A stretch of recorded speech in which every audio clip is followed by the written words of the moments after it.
How's it going, everybody? My name is Ron Sparkman, and I am the Chief Curiosity Correspondent for the Space Foundation Discovery Center. And today I am very glad to welcome the man, the myth, the legend himself from Hip Hop Science Show, the Hip Hop MD, Maynard Okereke. And I'm so happy that you told me how to say that before we got on the show. I was so worried I was going to butcher it, and then I was going to look silly. No, you did great. You did a great job. That was absolutely perfect. I'm glad to have you on today, man. You've been doing some really cool stuff, and we're going to dive into all the things that you've been doing, especially during all this. You've come up with some really inventive ways to continue to be a science communicator and get out to people. But let's start with the question I always love to start with people. Yeah. How and what inspired your love for science and everything that you do? Yeah, man, it's crazy because this has been a wild journey just to get to this point right now as a science communicator. It wasn't necessarily my path or my goal or my vision to become a science communicator. My background, is in civil environmental engineering. But growing up, I was always big into entertainment, music, and acting work. And so I was a hip hop artist doing music for a long time. And for me, I think as far as my scientific roots of where I kind of love science, growing up, I was always big into Nat Geo and obviously Bill Nye and everything like that. But for me, it was that kind of curiosity of just wanting to explore, right? There are areas in my backyard that I used to just explore and try and catch snakes and frogs. And I just had this innate passion for the environment and wildlife. And my first goal was actually to be a wildlife specialist when I was entering college. That was my first goal because I really wanted to just learn how ecosystems worked and how environments worked. And like I said, I was big into National Geographic, and I just loved the vision of animals and just seeing things out there. And then once I got into school, my paths kind of shifted, and I wanted to find a way to be able to also tie in my love for design and buildings. And that's how the whole engineering path came to be. But I think there was a strong musical connection with me that kind of drove my love for science in general as well too, because I was a huge Wu-Tang fan growing up, and Wu-Tang was all about implementing different scientific elements within their lyrics. And for me as an artist and as a visionary, and then just having that innate love and curiosity about the environment and the world around and space and all these different things, having those like lyrics and those moments that just tied in everything and just put everything into this more of a intrinsic sense of the environment and the world and how things interact, and then be able to tie that in lyrically. That to me, I think, was what really kind of sparked and fueled everything.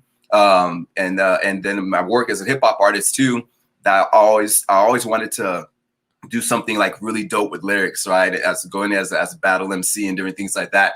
There was always this like passion for being able to tie in real big scientific words and being able to embody all these different things within music. And I think like Wu-Tang definitely helped me kind of ingratiate that. And it wasn't until later on, like way later on, after I kind of gotten through my engineering path and onto my engineering field, and then really started diving more into my acting work out here in Los Angeles, that I really started to find ways that I can now be authentically me and be able to use my voice to really express what I wanted to express. And that's kind of how the whole hip hop science came to be. It was really just a merger of my two passions, rather than having to be an engineer and then kind of go Clark Kent and then switch off into my creative side. I now had a voice to be able to put all those two together and be able to express that to the world. And that's really how hip hop science came to be, was just a really a merger of those two passions. And then now being able to use music and science and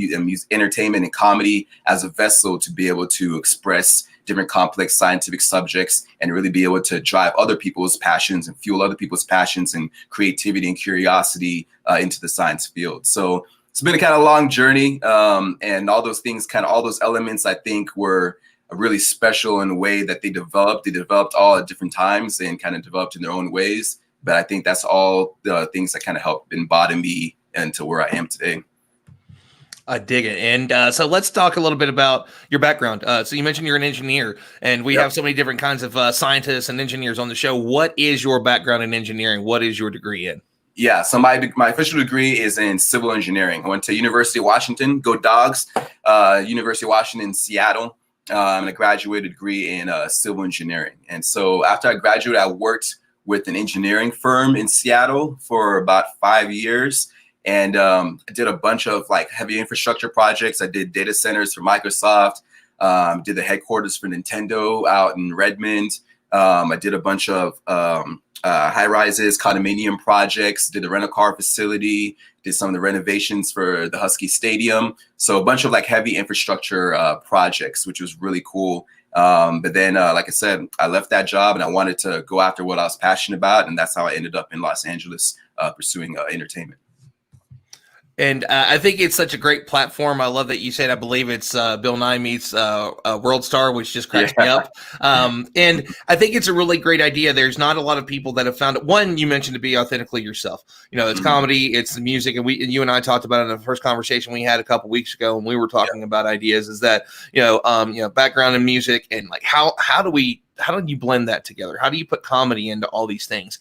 And the thing is it's something that people want, and you're great at it. Your stuff always cracks me up. The one that in particular I love, and it's something that I've shared myself as well out on social media, is the Apollo astronauts on the moon tripping and falling. And I think it's like that old DMX track where it's like they're slipping and they just keep falling. And I just love that. And I know that that's going to connect people in a different way. And so when did you know that that was working? Like, okay, I'm going to try and mix this together. I'm going to mix these three things, and I see that it's capturing people's attention. When did you first see that gelling? Yeah, it was funny because the whole hip hop science really just started out as a comedy sketch. Like I said, I was doing acting work out here, and I'm always writing. I'm always coming up with different ideas. And I remember the very first time I came up with the hip hop science idea, I was sitting at my friend's house. I was waiting for him to get ready. And I was downstairs, and there was this Rick Ross song playing, and I can't remember the exact song, but there was a line in there where he talked about having a house next to Oprah. And I just started thinking about, okay, Oprah's a billionaire, right? And how much money would you have to have in order to be in the same, just be in the same complex, be in the same neighborhood as Oprah? And then I started thinking about Rick Ross's net worth, and is he really worth that much? And it started snowballing, because that's how my mind works. I started thinking about something, and then it just snowballs into all these other different elements. And so I started doing this whole mathematical breakdown about how much Rick Ross was actually worth, and if it's anywhere comparable to Oprah's net worth and whatnot, if he could even be in the ballpark to even compete with Oprah, right? And so, and that's kind of how that first idea started. It really started as more of like a fact check. So I was kind of breaking down these lyrics from these different songs and really analyzing whether these lyrics were actually true or false, right? And so it was more of a comedic perspective on kind of keeping rappers in check on what they're saying. And then I realized that there was an actual scientific element to it, because as I was doing these breakdowns, I'm over here doing math equations and actually doing scientific breakdowns and Googling all sorts of stuff online and doing all these different comparisons. And I started realizing, like, I'm actually over here doing like deep scientific research. Like, this is actually pretty cool. And I loved it. I'll just get into this wormhole on Google and just trying to find all these different scientific facts. And it was just heightening my knowledge about different things around me too. And, so like I said, it just started out as really just a cool little sketch idea. And I started putting a couple of videos out, and pretty quickly people were like, oh, that's funny. I never really thought about that. And it made sense, because a lot of times we listen to music, and a lot of times just something cool that we vibe to. And most music that comes out now is just a vibe, it's just an energy, and not necessarily listen to the lyrics or what they're saying. And I really wanted to bring it back to where my hip hop roots were, where people actually dove into the lyrics and really wanted to understand the meaning and concept behind stuff. And once people started like giving me compliments about like, oh, I never looked at that like that, or I never thought about that song from that way, or that was funny. And I started realizing there was a more complex depth to it than just doing this funny sketch, that I could actually educate people. And that was really the big spark there, once I realized that people are actually learning something and taking stuff away, and not just necessarily being entertained. And so I was able to kind of keep all my content still humorous, still funny, kind of over the top, outlandish. But there was an educational context behind it. And that's really when I started realizing that this could actually go somewhere and be something meaningful.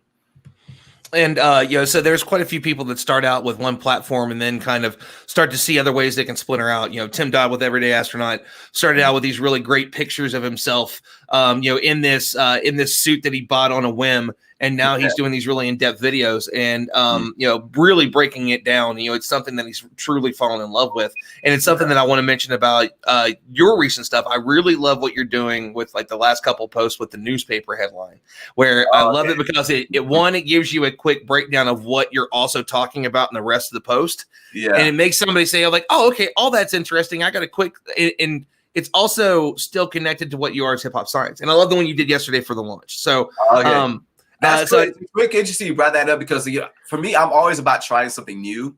You know, I always want to switch different things up, and that idea actually came about just because I was having a hard time because I wanted to make sure I had images of myself as hip hop MD, just so I could still go with the brand and everything like that. But I wanted to make sure that when people saw something, it was eye catching and they understood what was going on. And I started thinking about the content I put out is kind of like a headline. It's kind of like, you know, there's always this kind of big tagline and there's always a hip hop reference or element to it. What's the way that I could make it like a news break type thing? And I was like, oh, what if I was able to put it all together in a newspaper format? And that's kind of how that started. So my past two ones I did were just kind of a test to kind of see if it was engaging and if it hit people in different ways. So I'm glad that you actually noticed that and it was helpful for you.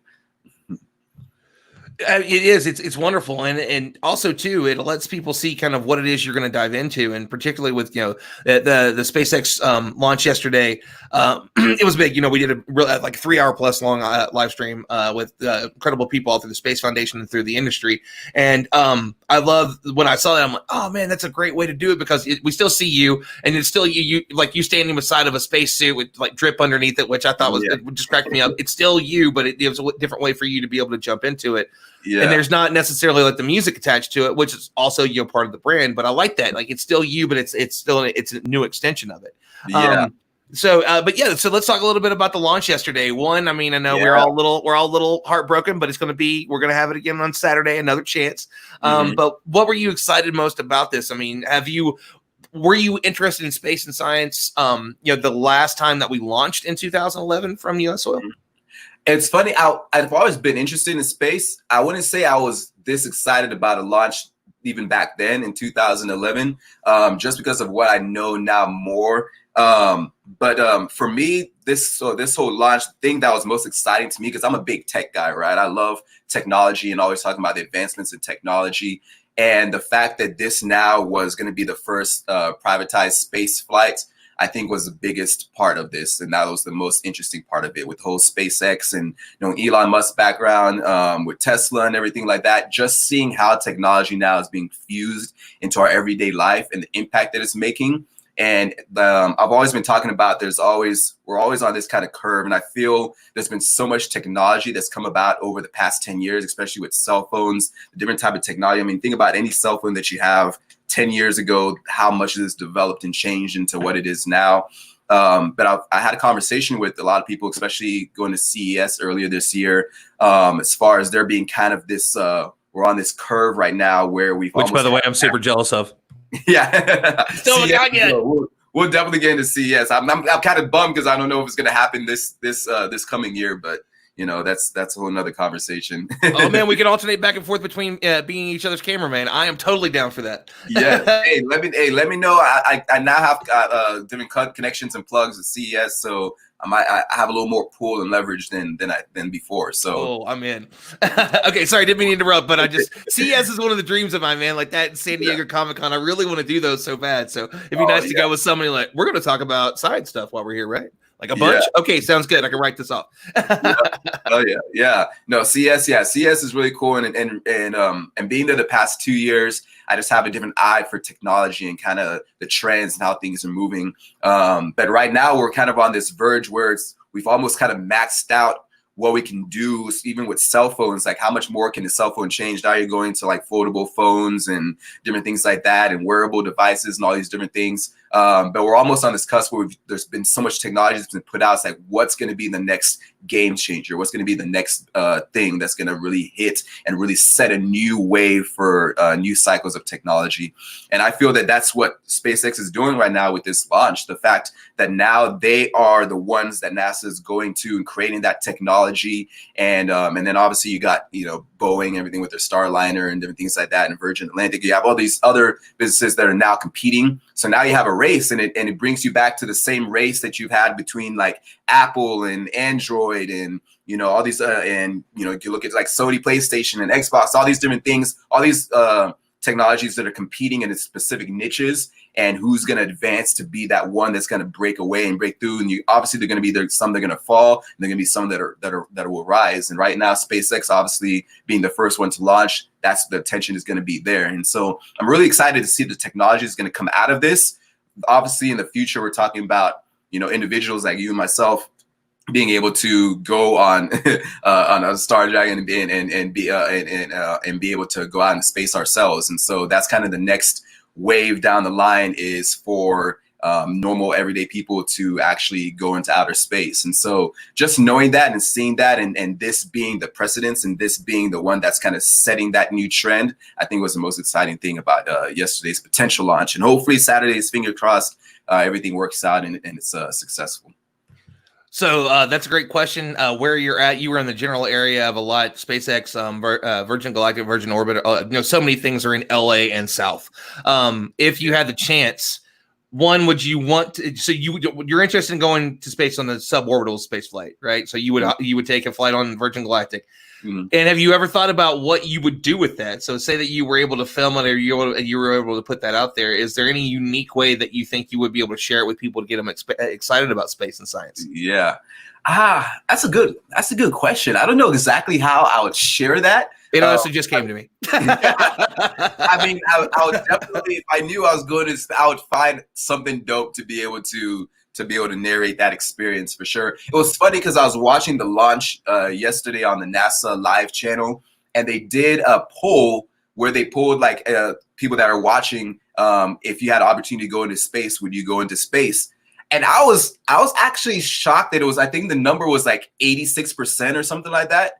I was actually shocked that it wasn't more, like, quite frankly, because I was like, if you just asked anybody, hey, would you go to outer space if you had a chance to go to, I would think anybody would be like, hell yeah, I don't want to go to outer space. Like, even if you're a type that's like scared of like flying or whatever, just the fact that it's outer space, like, I don't know, maybe that's just my nerd side and me just obviously having a love for science and space and technology and things. Like, I would think that any human being would want to be like, yeah, I'd go to outer space if it didn't cost you anything. You just had to show up on a ship and just go up there and get into low Earth orbit, or actually, or even farther out, to be able to do that. I think anybody want to do that, but I don't know. Maybe that's just me. Man, I mean, I'm totally in for it, and so it's really funny that the first question that we have today comes from Kevin De Bruin, the fit rocket scientist himself, who joined us yesterday on the show. Quick plug. But you know, he and I made a couple weeks ago. We were playing around. Actually, I'm sorry, it's been a couple months ago now. Everything's been moving so fast. Like, man, maybe we should do a GoFundMe and raise like $500,000, and then everybody talks about they want a TV show where flat earthers are going to try and find the edge of the earth. I'm like, what if we raised money and did a show where we fly to the edge of the earth and live stream the whole thing and prove, you know, what we all are and what scientists already understand is that the earth's round. And so it's something that he and I talked about, and we kind of, you know, we were laughing about it, but the more I think about it, Netflix would buy that all day. And, you know, Kevin is such a great, just such an interesting guy on his own with his story. And I mean, I come from a small town in West Virginia. If you think that I am somehow faking, you know, this by showing that, I don't know. I just think it'd be a really cool idea. But Kevin does have a great question, and one he just shouted because he was happy that you were on the show, and he wants to know, how did the outfit come together, the lab coat and the headphones?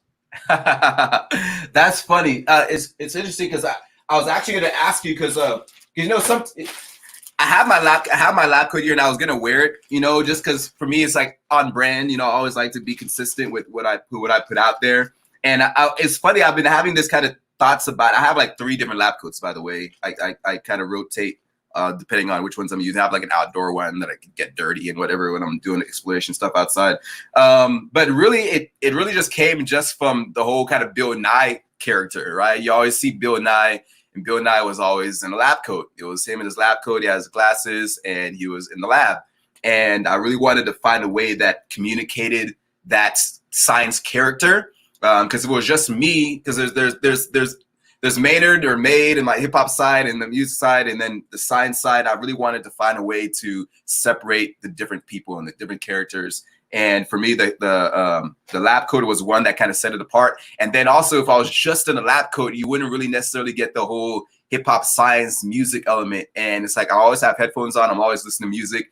That would give the character a nice little twist. And so that's how the whole headphones came to be, which is urban vinyl, by the way. I'm actually getting some new ones. They're actually making some dope hip hop science custom ones for me, which is going to be pretty cool. I'm excited about that. It's going to be awesome. And then the glasses, it was funny because I always have my glasses, but they're obviously not real glasses. I have good vision, so I don't actually need glasses. But there's something about glasses that just kind of fits with the science character. And these are actually, people always ask me like, wait, these don't have frames on? And it's actually because I'm always vlogging and I'm always recording myself. I'm always on camera. A lot of times if you have the actual lens in here, you get a glare. And so this is just actually, it's mostly a way for me to eliminate that glare. But then it also kind of just ties in with this whole like weird nerd character. You have fake glasses and you just go.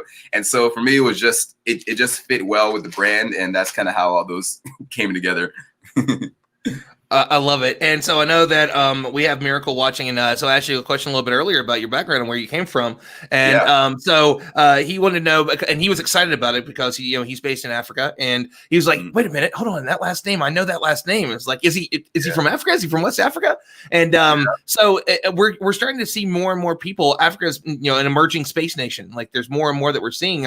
Is that something you're excited about, to see more of that? And can you tell us a little bit about your background? One, were you born there? And did you move here? Kind of a little bit of your history.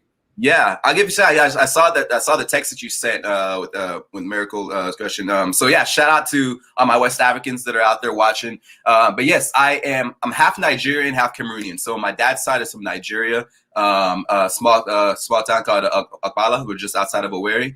And my mom's side is from Cameroon. And so I was actually born in the States. I was born in Austin, Texas. My parents came to the country. They met at University of Texas. And that's where they had me. UT, shout out UT. Yeah, that's a great school, man. But I was only, they were very young when they had me, and they're also still in school, so they couldn't take care of me at that time. And so they actually sent me back home. My aunt raised me in Cameroon. And so I lived in Cameroon for about 5 years. 5 years. So yeah, until I was about 5 years old, then I came back to Texas for a year and then ended up in the Northwest. And so I still have very, very strong West African roots. I've been back multiple times. I have a lot of family still in Nigeria. I have a lot of family still in Cameroon as well. And so both of those are my country. I don't know. You guys can see my tattoo, but I have a Cameroon flag and Nigerian flag here. Always show my love for Africa for sure. But for me, yeah, that's my roots. That's kind of my foundation.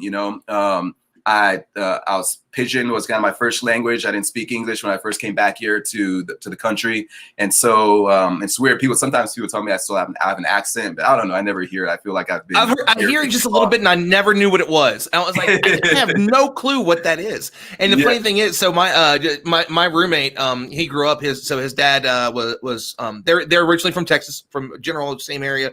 I think they were like the Abilene-ish area, and they went whenever he was really young. So he grew up there. He was born here, but he grew up there. And so we've always talked about going. So my first trip to Africa was last year with Science of the Wild, and I did Kilimanjaro, but I was in like the Arusha area and stuff. But we've always talked about it. He's like, man, someday we're going to go down there. And also another thing I want to do is we were going to go to SALT, the South African Large Telescope.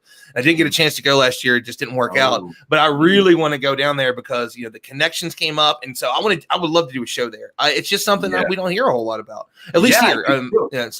You don't hear about it. And it's unfortunate. And, it kind of ties into a whole bigger picture about Africa. There's a lot of technology and a lot of different things about Africa that you don't necessarily hear about in general. And yeah, that's a big one, space exploration. And obviously you have a lot of different smart people coming out of Nigeria and West Africa and just Africa in general. And there's a lot of opportunity there. As far as on the tech side, I mean, if you look at people like Akon, he does a lot of work in Senegal. And right now he's transforming that country into a more green country with the solar technology. And he's partnered with this big solar tech company, and they're implementing solar power all throughout the country. And he's really trying to spearhead this kind of new wave of technology, particularly for Senegal. And so it would be great to have more ambassadors, especially for Nigeria and Cameroon, since that's my, those are my countries, to have more ambassadors that really are going to spearhead stuff like that. Because we have, if you look at Nigerians and Cameroonians around, like we make up a lot of just the African American population across the world in general. If you really tie people's roots back, they always have a roots that trace back to Nigeria and Cameroon, all those West African countries, Ghana as well too. And so we are just intrinsically all around. And if you look at Europe right now, Europe is filled with Nigerians. You got Nigerians all over England and Italy and places like that. We need to do a better job for sure as a community, really being able to take technology and bring it back to not only help support our country as far as with tourism and just our finances in general, but then just also bringing more awareness to the opportunities, the skill sets, the workforce, all the people that are there that could assist and be able to do big things. But that kind of ties into a whole bigger picture as far as culture and corruption and all these different things like that we could go on for a long time. But there's definitely room for growth and lots of opportunity to really dive into the big advancements in not only space technology, but just in technology in general in West Africa, particularly Cameroon and Nigeria.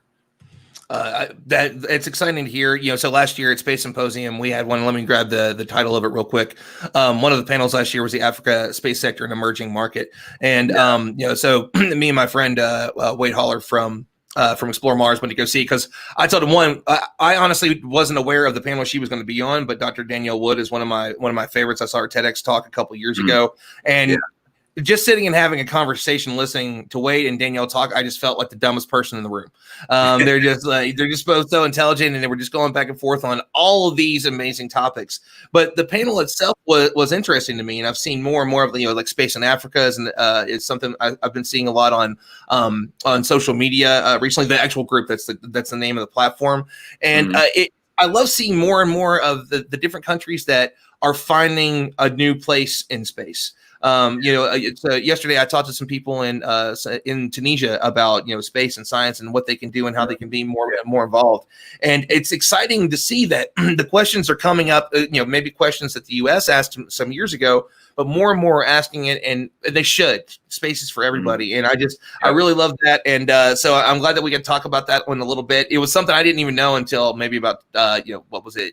Yesterday, I watched a video from whenever you were still being you were doing a lot of health shows and talking about being vegan and stuff. And then somebody said, "Oh, with your background," it's like, "Yeah." So in West Africa, I'm like, "That's the accent." Go ahead. Yeah, no, it's funny because I was actually talking to my sister about that the other day. I was like, "Do you think I?" And my sister was like, "No, you don't have an accent." I'm like, people always keep telling me that I have an accent. I can't hear it, and maybe just because it's me. But yeah, some people always, especially since I've been out here in LA, people always pick up on that.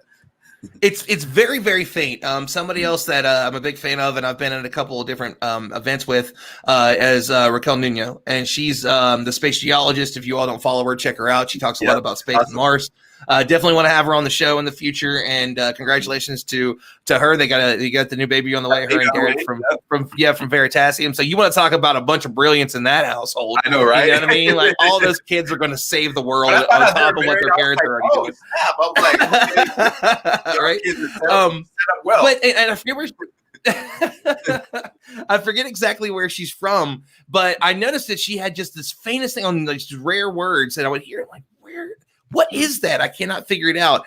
And but I think that's part of the wonderful thing about it, is that people are hearing it more and more. I mean, even Elon Musk, you occasionally catches the remaining bits of a South African accent. And so it's somebody that came from South Africa. He and his family, who are all brilliant. Like Kimball is in the food spot, trying to bring healthier foods to people. There's just so much that we're seeing of it more and more, and it's just something I'm really excited about. But so there's definitely a couple other things I want to talk about before we we wrap up. So kind of got off on, that's what I love about these conversations, that sometimes, they just run off in a direction I'm not expecting in just the best possible ways. Is, you're wonderful at being a science communicator, and it looks like you're getting out there more and more and more, and people are, I've seen on YouTube, like I think SciComm Storytime. And I know that right before all this happened, you were talking about getting out, doing more talks. So what does it mean to be kind of a science communicator? What is that message that you want to put out? And is there anything that people can kind of check out that you have coming up in the future? More shows like this, or, maybe talks post-COVID or anything like that? Yeah.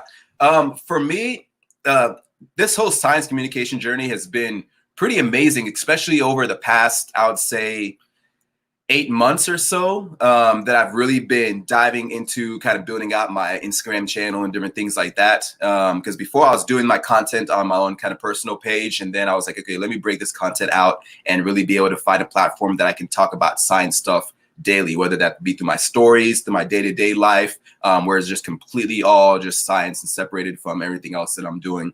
And I've learned so much within this science communication journey, just one about science communication, because I never even knew it was a thing. I never even knew that was a thing that you could get a degree in. I've met so many different science communicators now. They're working on their master's or PhD in science communication, and people now they're sharing their stories from their different backgrounds. So it's been cool just being able to be exposed to a whole new field at this stage of my life now, learning about something that I didn't know was an actual field that you can do. I was always just doing this and thought it was just something fun. I just liked being able to, explain different subjects in a more interesting way. And so that's been the number one cool part, is just kind of learning about the field in general.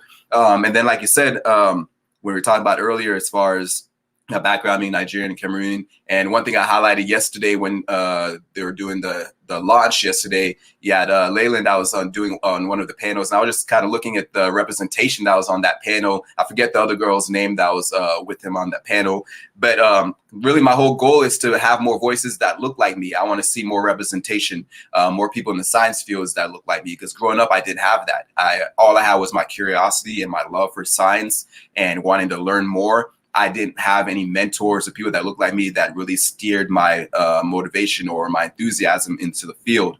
And so I really want to be that voice. I want to be able to showcase that, hey, there's not a stereotypical look of what a scientist looks like. Obviously, I got my headphones and my lab coat and hip hop MD character. I'm talking about music and all these different other entertainment subjects and comedy. I want to be able to showcase that you can fuse all those things. And like we said earlier, you can be your authentic self and not feel sheltered and not feel isolated or not feel included into these discussions. And a lot of times, especially when I started getting into the professional field, I felt excluded from a lot of these different topics just because of how it was looked at, and I didn't feel accepted.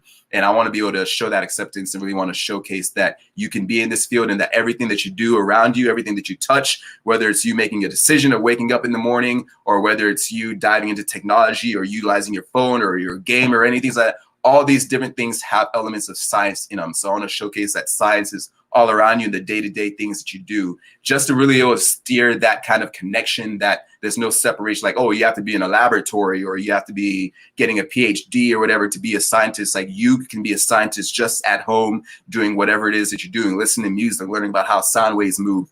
Tomorrow, I'm going to be doing a couch conversation with STEMineers with a couple of doctors that set up this weekly platform for students. And so parents can register their students. Usually it's around, I think it's around like second grade through junior high, kind of in that range, pretty wide range. But they're going to tune in tomorrow, and I'm going to kind of talk a little bit about my background, but I'm going to dive into more so the connection of music and science and how there's scientific elements within music, and kind of talk about my journey, like I said, with Wu-Tang and all these different things, and how I use my curiosity to learn more about the world around me. And so that's really what I want to continue to do with this science platform. Once we get out of this whole post-COVID world, I would definitely love to get back out in the field more and doing more sit-downs with scientists, more exploratory trips at different places, and really be able to bring these things that seem so far and distant, really bring them home to people and really make sure that something tangible that they can touch, and really be able to see successful people in those fields doing those things, and make sure that it's relatable and make them feel included and accepted into this whole science world now. I love it. And I think that, one of the things I love about it, and, another shout out to Raquel, is that Instagram has opened up a whole lot of different science communicators and voices to me that I didn't know of before. So Raquel introduced me to Justin Schaefer, who introduced me to Dr. Nehemiah Mabry, and then who had introduced me to you. And so just like that there's just a lot of great people out there that are different. Again, you don't see much of Raquel on Facebook, but she's all over Instagram doing great science communication. And it's a lot of people don't think about that when they think about Instagram. And one that they don't think about now that a lot more people like yourself and I think, Athena Brensberger and Emily Calandrelli, where a lot of us are starting to jump on TikTok and utilize that. And I know that's something that you used really well too. So as like the last part of it, I want to talk a little bit about, is about, how you're utilizing that, but really the backyard science show, which is my favorite thing of what you've done. Okay, I can't go anywhere, and there's a lot going on outside my backyard. Yeah. What can I do to really get people interested in that? So I know that kind of ties a couple different things together, but I definitely want to wrap up on that note. Yeah. I mean, obviously the social media that's our voice. That's our platform to be able to get our message out, right? So that's why it's important, and I've always been the type, I've never been big on like numbers. Like I'm not like, oh, I need to have this following, whatever, in the sense of like, I just want popularity. The following is great because that showcases that you're reaching more people. And so I want that. I want to be able to have this platform that reaches a wide audience. And so I want to be able to get more people on my Instagram. And so that's why I stay consistent with my content. But I want to make sure that I'm putting out quality content and quality material that's engaging for people. And as long as I can help or teach somebody any time of the day, whether it's a student, whether it's a working professional, whether it's somebody that's trying to go into the field that I'm doing, or just has a curiosity about science, if I'm able to help just one person out and teach them something new that they didn't know before, that's good. That's great for me. Obviously TikTok, like I said, is another platform that we can be able to get a message out, to be able to communicate. And I've been exploring the TikTok a little bit more. I've been putting out videos on TikTok. Sometimes it gets overwhelming because there are all these different platforms. You got your, Instagram and your Facebook and YouTube videos and TikTok. And before you know it, I'm here like a full-time job trying to create different things and trying to specialize them for all the different platforms, because YouTube is sleep on content. Right? So I want to sleep, man. I need some break time, man. Can I order a pizza? It's 4 p.m. again, really? Yeah. Now that we've been in this quarantine time, it's like you think, oh, I have more time, I can do it, but like I feel almost kind of flooded with more work. Even just this week, I'm editing content for this unboxing video that I'm doing for this robotics company. I'm trying to write out stuff for TikTok videos. I'm trying to write out some new backyard science stuff. And all of these different platforms have their different type of mediums, right? And how you want to be able to express content. You necessarily can't just do one thing and just throw it out on all the platforms. You got to kind of curate it specifically for the different platforms, which now is another task that you have to do. And so I'm doing the TikTok videos, I'm doing the stuff for my backyard science and all these different things. I love it just because it's, it's a chance for me to dive into all these different subjects which I love, and the ability to be able to connect with new people and different people on these platforms. Even some of my recent TikTok videos I did got a lot of messages of people be like, I never knew that. Like, what? Like the banana slugs have that? Like, and so just be able to hear people's feedback and see people being inspired and motivated and curious about science, that's enough for me. And so that's really what I'm excited about, to continue to do this content, find more engaging ways to be able to get it out. And as long as I'm putting good quality content out and people are educated by it and can laugh and be entertained by it as well, that's enough for me. Man, it's been amazing to have you on. So last question to wrap up is, you mentioned that, when you were growing up, you didn't have a whole lot of representation, and now, you get to be one of those voices. So for the people that are listening that you inspire, that may want to follow in your footsteps, what is your advice to them? And then also let us know where we can find you on social media and people can see what you're up to. Yeah. My biggest advice, like I always preach this, and I said it earlier, stay curious. Curiosity, I have a theme that I do with some of my talks. The title is Curiosity is Nature's PhD. And a lot of times, whether it be through like imposter syndrome or different things like that, we feel kind of inferior, or we don't feel included, or we don't feel that we're smart enough. But curiosity will get you to places that you never imagined. So in curiosity, there's a number of elements that's behind that. It's like, it's asking the questions. It's kind of stepping outside of the box, thinking outside yourself, and also having the courage to go into different spaces, go into different environments, and just learn things. And from that alone is what's got me to this point, is just asking questions, being curious, and just trying something and not knowing exactly where it's going to go, not necessarily doing it with a tactical position or like, oh, this is my step-by-step, this is what's going to happen. I just try it, see what happens. And all these different things that I've done that have just been off a spark or just off a whim have led me into different things that are so much broader and so much more grand that I've loved and learned things that I never thought about. And so that's kind of my biggest advice is stay curious and don't give up. You got to stay curious and got to stay persistent. And as long as you do those things, the whole world is your oyster. Everything is opened up for you, and you'll learn so much more, and you'll meet people that will help you get into the right positions. All you need is that one connection, that one resource, that one contact that's going to help kind of change your life into that next level. So my big thing is stay curious and stay persistent. Whatever you're passionate about doing, you will find that, and you can only do that by being able to explore the world around you. Perfect, man. And you say, oh yeah, where you can find me? Yep. Sure. Yeah, you can find me on my Instagram at Hip Hop Science Show, pretty much on Instagram, Facebook, TikTok, and then on YouTube, Hip Hop Science Show on all those platforms. You can't miss me. It's me with my glasses, headphones, and my white lab coat. I'm the only hip hop MD that you'll see on any platform. So. One of a kind, man. One of a kind. And I appreciate that you mentioned stay curious. I think one of my all-time favorite quotes, and I may have gotten this wrong, so people that are listening, please feel free to drop it in the comments and let me know if I did, but it's Albert Einstein. He said, I'm not a genius, I'm only passionately curious.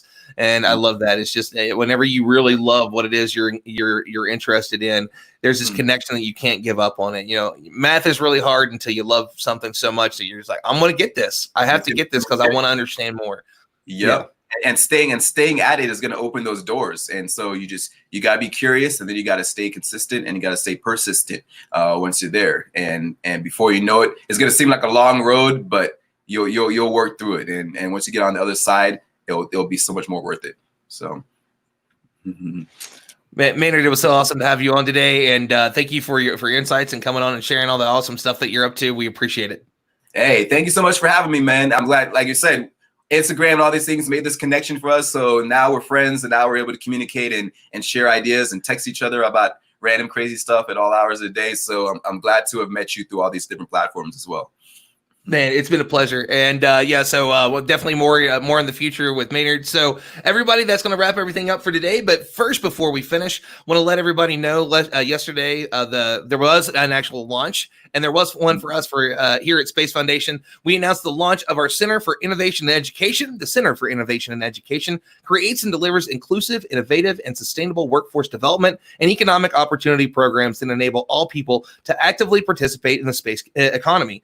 Through public and private partnerships, the center engages students, young leaders, entrepreneurs, and professionals. We encourage you to learn more about the new Center for Innovation and Education at www.spacefoundation.com/CIE. And that's going to conclude this episode of the Space Foundation Space4U live version. You can subscribe to the podcast and leave us a review on Podbean, Apple Podcasts, and on Google Play. And don't forget to follow us on Facebook, Twitter, Instagram, and LinkedIn. And of course, our website, www.spacefoundation.org, where you can also learn about the various ways you can support the Space Foundation. Don't forget to visit us also on www.discoverspace.org for more digital content for teachers, parents, and students. You can support the Space Foundation, a 501c3 nonprofit, by visiting www.spacefoundation.org/donate. And on all these outlets and more, it's our goal to inspire, educate, connect, and advocate for the space community, because at the Space Foundation, we will always have space for you. Thank you so much for watching.